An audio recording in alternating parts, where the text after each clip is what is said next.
these minor speeches, and she's going, and I saw this a couple of times, you know, 4 words. We're going to win in the North, South, East, and West. Ba, ba, ba, ba, ba, ba, ba. Oh, boy, so insincere. Number one, and I'll copy Bernie because Bernie's good with this, because if I say it, they say, oh, he's too rough.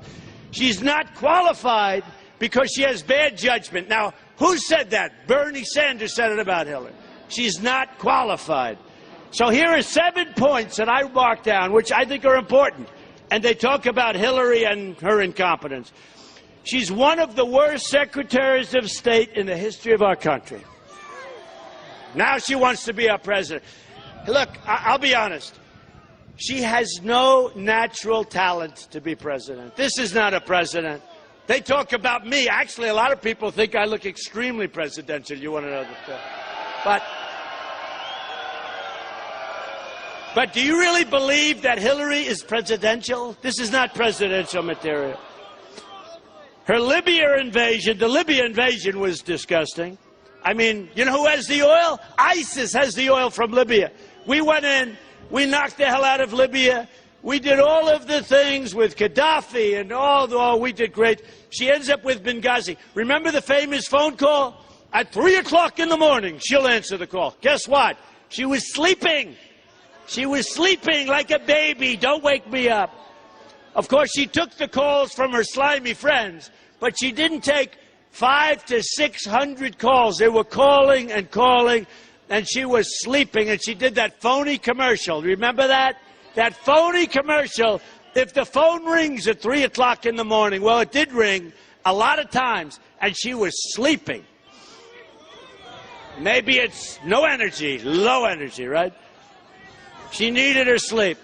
She needed her sleep. So her Libya invasion, decisions on Syria, Iraq, and Iran have made the Middle East more dangerous than ever before. And you know that. She went to sleep when her ambassador was murdered, and we talked about that, but she went to sleep. She wants to ship all of our jobs overseas. Hillary Clinton wants to make trade agreements that will take care of the rest of her jobs that her husband didn't take care of with NAFTA. We're not going to let it happen, folks. We're going to bring our jobs back. A big thing, and a big thing for Sacramento. Another point. I said it before. She wants to abolish the Second Amendment. Never, ever going to happen. And she does. And believe me, she'll say, I don't want to abolish. You look at what she wants to do. She wants to abolish the Second Amendment. Just believe me. She wants totally open borders. She wants a 500% increase in Syrian refugees. Now, remember this, folks. We have no idea who the hell these people are. And we all have big hearts, and let's build some safe zones in Syria. Let's get the Gulf states to pay for them, because the Gulf states have a lot of money. We'll get it done. We'll get the Gulf states to pay for them. I don't want to pay for them. We don't have any money. And then, of course, you talk about bad judgment. Go ahead. Thank you.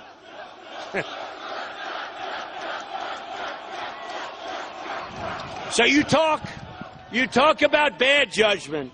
She broke federal law by putting her emails on a secret private server that foreign countries could easily get to and hack. I mean, folks, if anybody else but her did this, they'd be in jail 2 years already. I mean, honestly, she should not be allowed to run. It's a disgrace. It's a disgrace to the laws of our country. She should not be allowed to run. With that being said, I want to beat her, but she should not be allowed to run.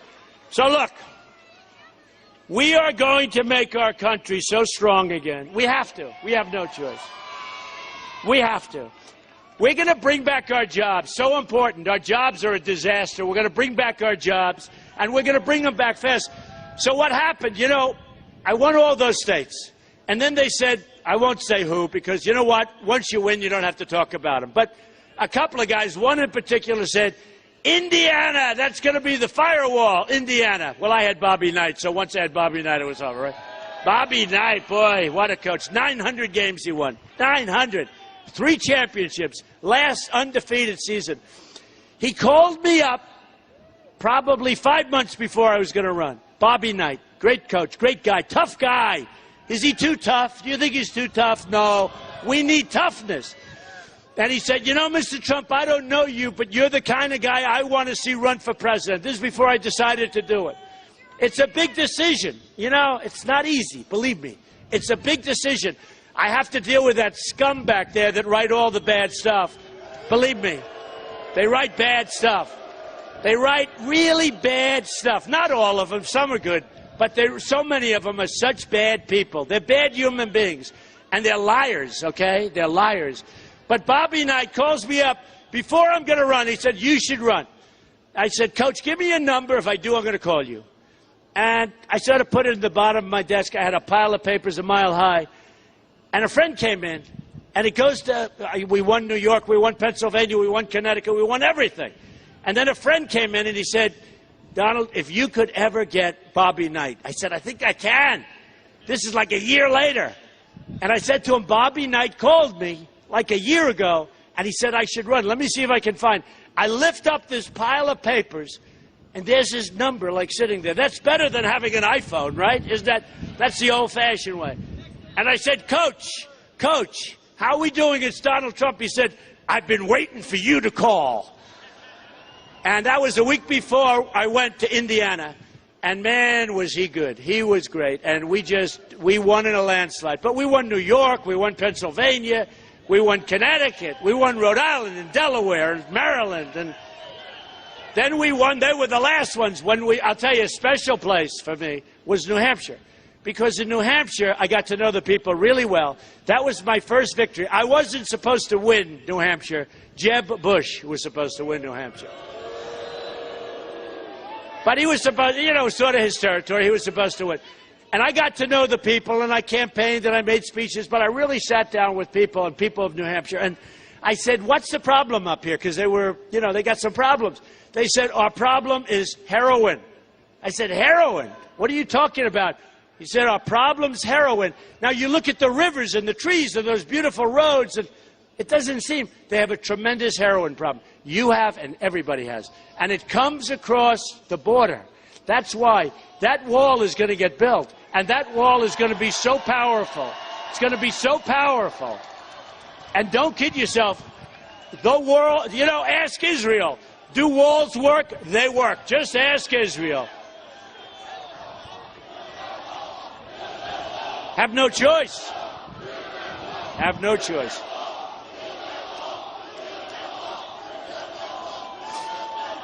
Folks, we have no choice. You know, when I was on the debates, did I do a good job in the debates? You know, I think so. I didn't know. I never debated professionally. All of a sudden, I'm standing up there. Remember, there were 17 people. 17. They had what they called the children's stage and the real stage. And every single debate, I was dead center, right? And it used to bother me when we had an even number. I'd tell CNN and I would tell Fox, I'd say, listen, I want to have odd numbers. And they never knew what I was doing, because when you have an odd number, you're in the center. When you have an even number, you got two guys in the center. That's no good. So, but I was in the center for every debate. Every single poll, the online polls after the debates, every single poll of every single debate, they say I won. I didn't know. I never did this. You had Ted Cruz, who was like a professional debater. You had all these people. I look so forward to debating crooked Hillary. Oh, do I look forward. You know, Bernie wanted to debate me. I don't know if he did or not. He didn't. He wasn't trying too hard, I'll tell you. Believe me, behind the scenes, he wasn't trying hard. To the media, he was. Oh, I want to debate him. Behind the scenes, I'm not sure he wanted it. But Bernie, in all fairness, I said, put up money to the networks. Put up money for women's health issues in this case. And they're very cheap. You know, they want to make a lot of money, but they're not so fast with giving it away. But I would have liked it. But then I said, and somebody told me, they said, look, the system is rigged. The guy is working hard, but his system is rigged. He can't win. You shouldn't be debating the guy that comes in number 2. Does that make sense? Yeah? And the networks weren't coming through, but it would be a good spectacle. We knock off Bernie and then we knock off Hillary. I don't know. The problem is he can't win. His system's all rigged up. It's all rigged up for Hillary. So let's see what happens. But I look so forward to debate. Whoever the hell I have to debate, I don't care. But I look so forward to those debates. So here's what we're going to do. We have a country that doesn't win anymore, right? We know that. We have a... When was the last time? Seriously, think about it.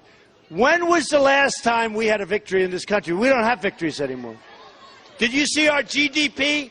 It's like almost zero. If that happened in China, they'd have a revolution. It's, you know, they get down to 7%, 8%, and they start devaluing their currency again, which kills us because they take our jobs and they kill our companies when they do that. And they're not supposed to do that. And they're not supposed to be building fortresses in the South China Sea. They have no respect for our country. They have no respect for our president. They think he's a total lightweight. And now he's going to be campaigning. And you know what? He shouldn't campaign. He should go out and do the job that he's supposed to be doing, not campaigning. So we don't win anymore. We don't win with jobs. We don't win with the economy. We don't win at all. But let me tell you, folks, and I mean this so sincerely, we are going to win like we've never won before. I'm telling you. I'm telling you. We're going to bring our jobs back. We're not going to let Carrier go so easily to Mexico. We're not going to let Ford build its plants in Mexico and other places. We're going to say, folks, you're not going to close plants in Michigan. I think I'm going to win Michigan.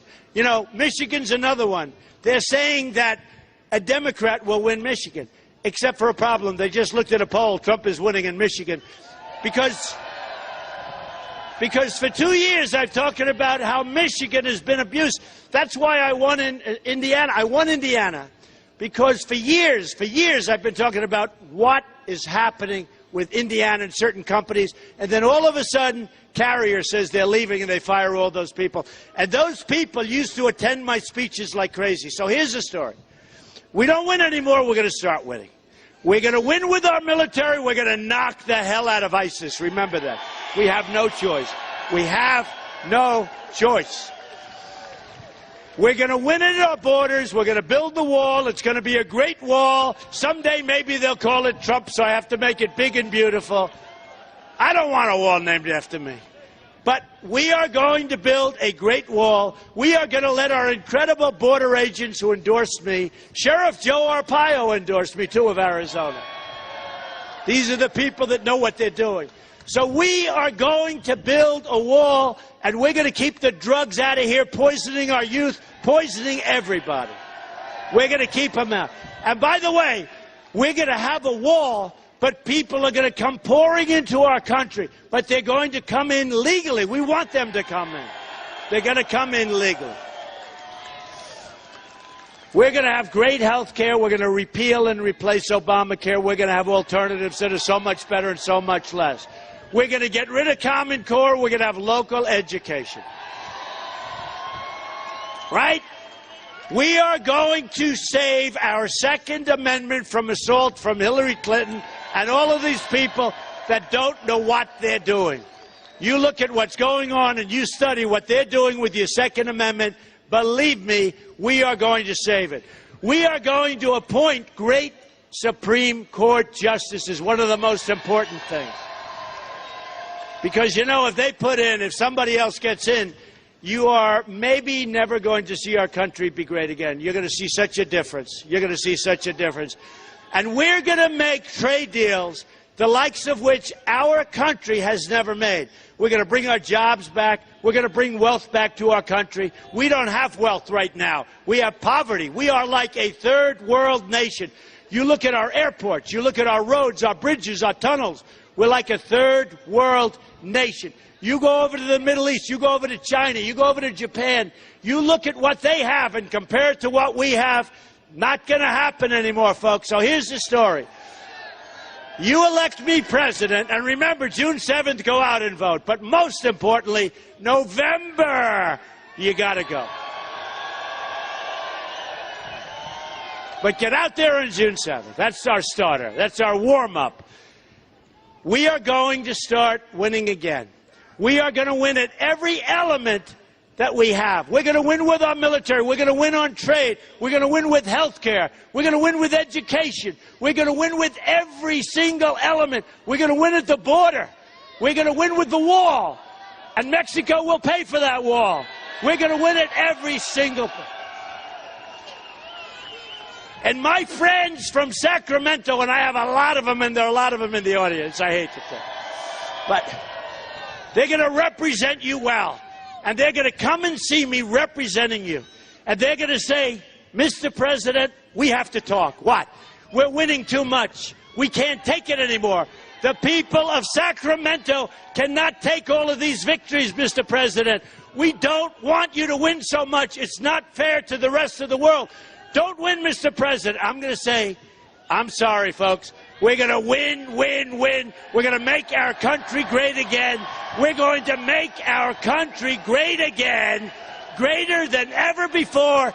Ladies and gentlemen, America first. America first. Thank you very much. I love you, Sacramento. Thank you. Thank you. Thank you.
The idea of American greatness, of our country as the leader of the free and unfree world, has vanished.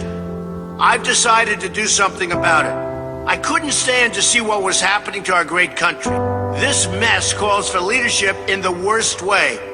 It needs someone with common sense and business acumen. Someone who can truly lead America back to what has made us great in the past.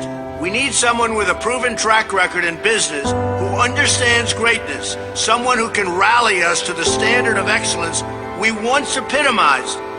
I started with the issue of illegal immigration and proposed building a major wall that would be very high and completely impervious to the flood of immigrants who we don't want or need here illegally. Suddenly, Americans started to wake up to what was going on with regard to illegal immigration.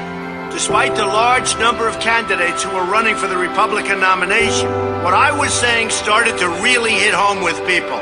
I started drawing very large crowds so that we had to move our rallies into football stadiums and convention centers. The first national debate drew 24 million viewers, which set a record for cable television.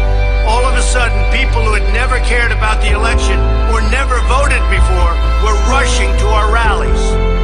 The rallies became massive. The crowds were unbelievable. The enthusiasm was based on pure love and love of what we were doing. The media, the politicians, and the so-called leaders of our country reacted in horror. But I persevered and went directly to the people because I don't need anyone's financial support, nor do I need anyone's approval as to what to say. I just had to do the right thing. I had to do it. I had no choice. I see what's happening to our country. It's going to hell. I had to do it. I've committed to a truly more powerful military, one prepared and equipped to stand up to any and all of our foes. When we draw a line in the sand, it needs to mean something to all, especially our enemies. I've released a tax plan that gives the middle class and those with lower incomes a chance to keep more of what they earn, while restructuring how the richest Americans will be paying taxes. I've introduced a whole new approach to job creation by encouraging companies to bring more of their jobs in manufacturing back to the United States, home where it belongs, along with the trillions of dollars currently being held in foreign banks overseas. What we need is leadership that can deal with our mess and begin to apply practical solutions to our problems. There's so much untapped greatness in our country. Together,